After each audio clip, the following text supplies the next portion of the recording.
Veleposlanici, generalni konzuli i otpravnici poslova Republike Hrvatske, drage kolege, diplomatkinje i diplomati. Sve vas srdačno želim pozdraviti u ovom uredu u prigodi ovogodišnje konferencije naših šefova diplomatskih misija i konzularnih ureda.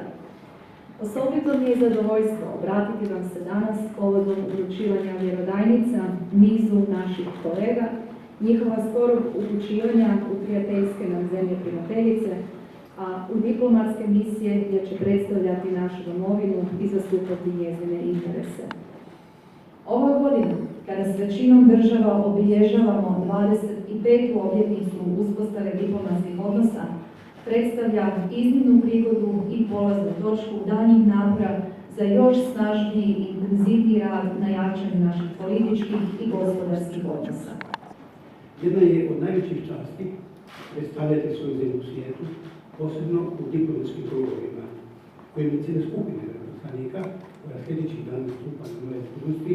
Obećavam da ćemo taj posao završavati odgovorno, stručno, s puno entuzijazma i domoljublja, na što vi stalno podsjećate i to ste učinili danas.